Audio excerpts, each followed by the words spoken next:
Welcome to episode number 111, The Building People. I am your host, Damon Soka. Now you might be thinking that is a very strange topic for mental illness, and you are right.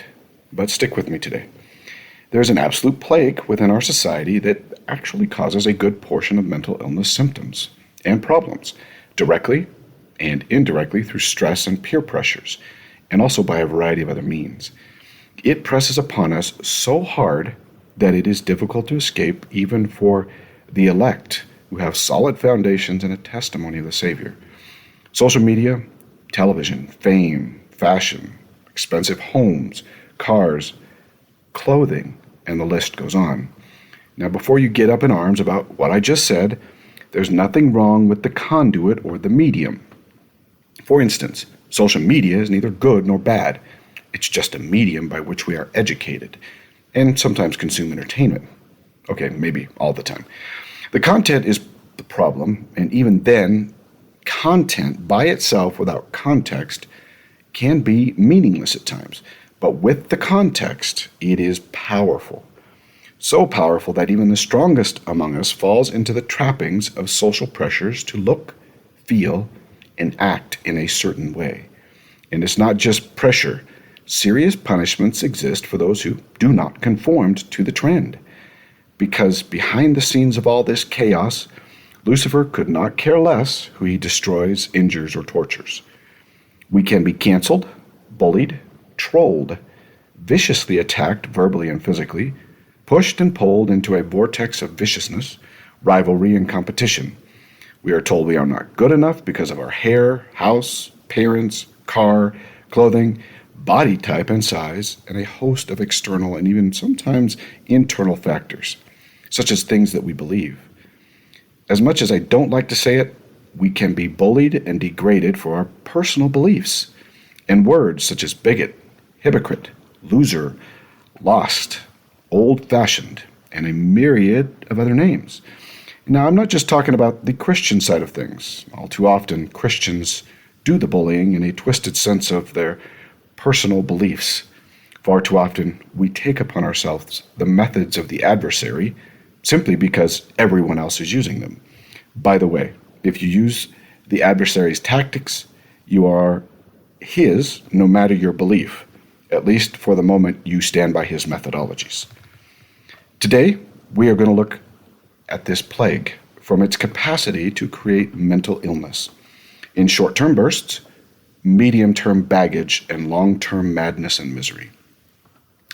Now, we also note that this plague does not create one type of mental illness, but a host of very serious mind game-inducing illnesses, where individuals are torturing and altering their bodies and themselves and their lives to satisfy what I will term today the building people. I'm going to start with some scriptures from 1 Nephi 8 of the Book of Mormon. Many of you are going to recognize this as Lehi's dream. I'm going to pull out a few of the scriptures about the great and spacious building from this chapter and one later.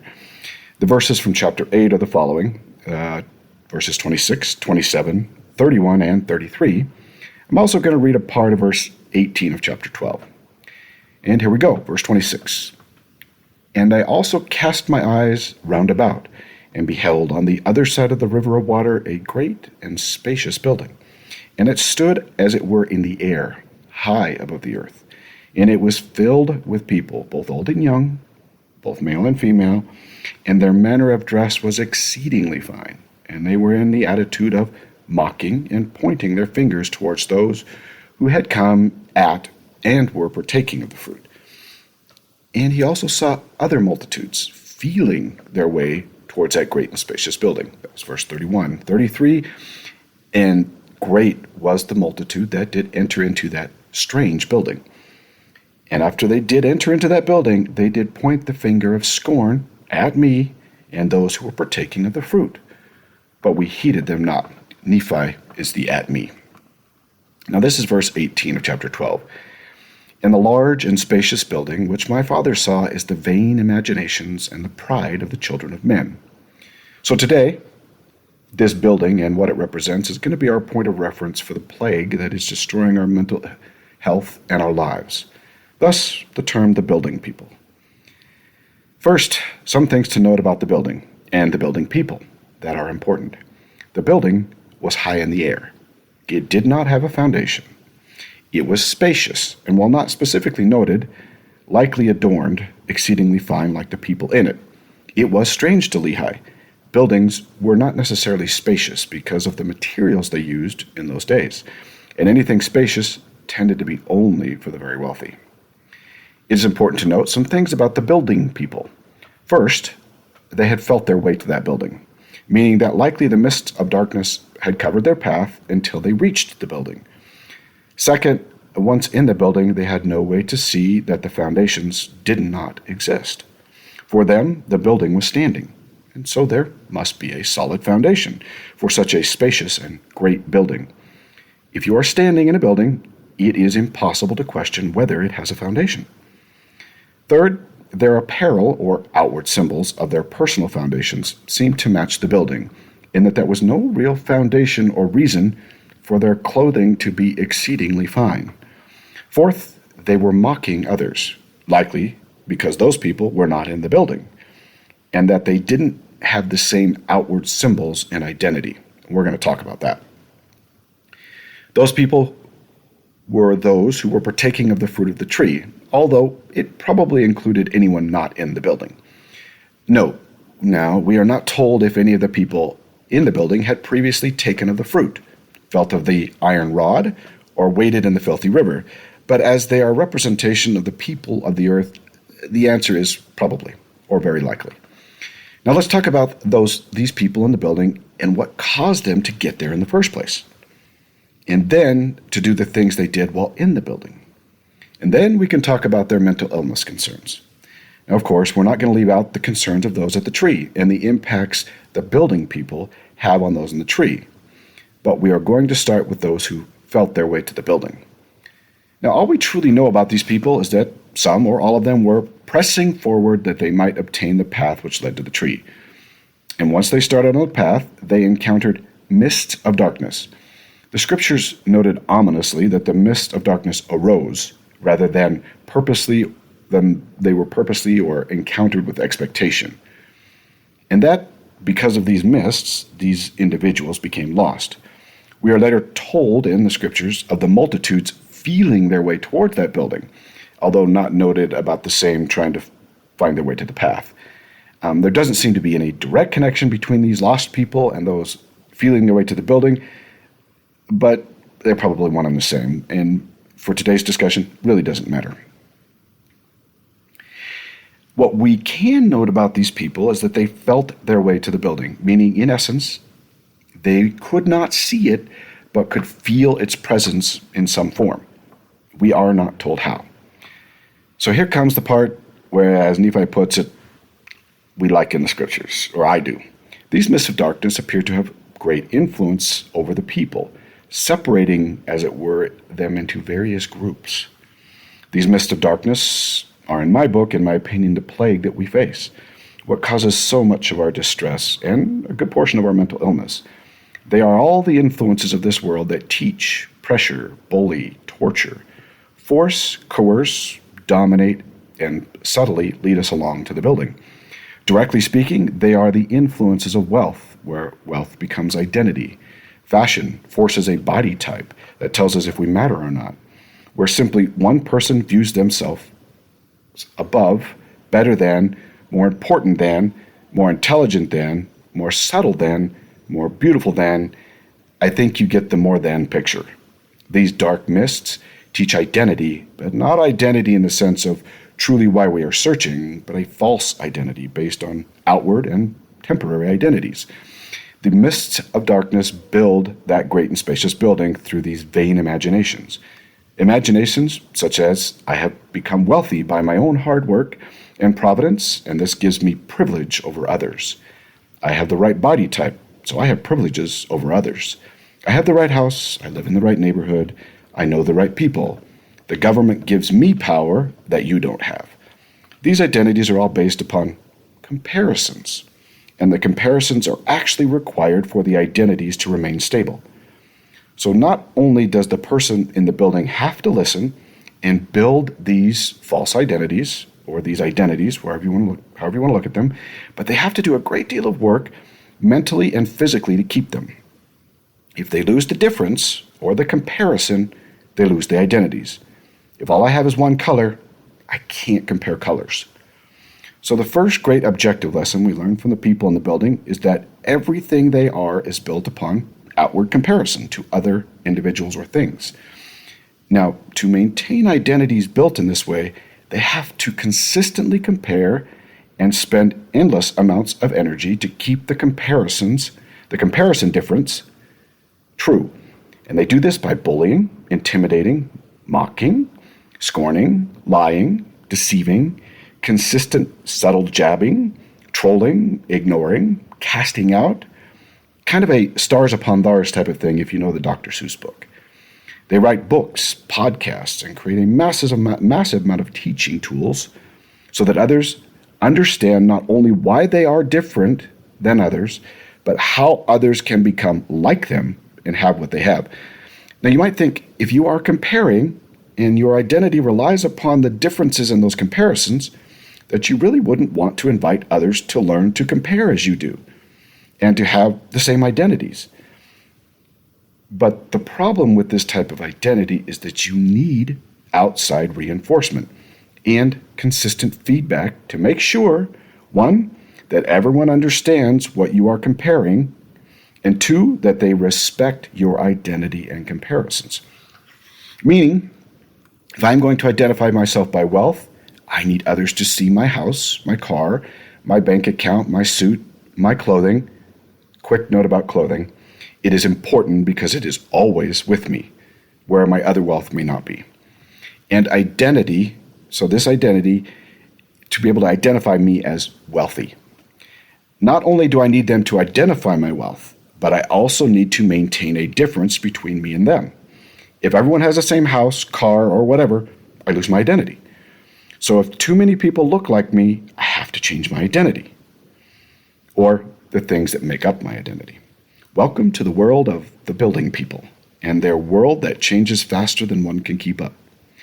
Even say something like in power senses, I'm a U.S. Senator, more concerned about power than representation. I am more involved in comparing my popularity with other senators and creating my identity through device, crass, and base actions that get me in the news. If I make the news cycle, then I have identity. I think you can see where this is headed. People with these identities based on comparison and outward appearance are consistently reworking and recreating their identities and making sure others are taught about it. Now, doing this really, and I mean really, creates problems in the mind and takes enormous amounts of energy and time. It is truly a life-consuming effort.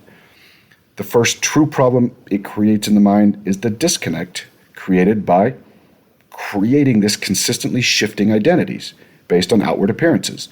The mind has to be consistently vigilant about every little outward feedback and comparing what they are to what others see. They must also compare themselves to others who are like them to see if they match up.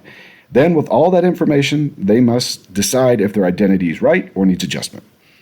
Now, add to that chaos the idea that identities for people in the building are often more than about just one thing or just one outward thing. You can't be just wealthy. You need to be beautiful and wealthy. The point here is that a false sense of happiness and the thought of losing one identity creates terrible stresses upon the mind, such that symptoms of various types of mental illness begin to work their way to the surface. Now, before we get too far, let's understand a little bit more about the mocking and the many terrible techniques used to keep these comparisons and identities intact. What if I don't recognize their comparisons as real? Meaning, I could care less if their dress or suit was made Italian-made or from the discount store. I have not just told them I really don't care about the cost of a suit or dress. What I am saying is that I don't recognize their identity, who they believe themselves to be. I don't recognize how they identify themselves. I basically stated, from the scriptural terms, hey, do you know that you're standing in a building that doesn't have a foundation? And in the end, it's going to fall apart.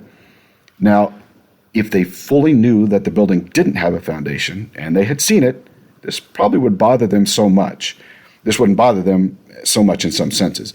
But deep down, they have a feeling that the identity that they have chosen doesn't have a foundation. But they place so much time building this building identity that they only have two choices. Walk out of the building, completely abandoning their identity to a point where they can see if it has foundation, or get angry and mock the identities of others, and do everything to convince themselves and others that their identity and their building has a foundation. Now, of course, they say, "You're an idiot. My building is standing. Of course it has a foundation. Buildings can't stand without foundations." Okay, they don't say that directly. They say, "Can't you see how hard I have worked to build my beautiful building?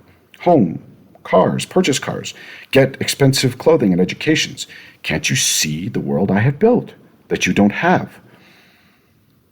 I have done all this by my hard work, and I have built a reputation. How dare you tell me that all that I have done has no real value? Can't you see how long I have worked on my body and my image, including my expensive clothing? You need to respect that.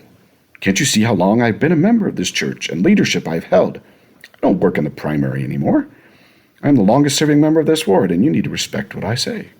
Yes, unfortunately, all too often it happens where it should not. Where true identities should be really built, but of course we are all learning, and at least hopefully we are.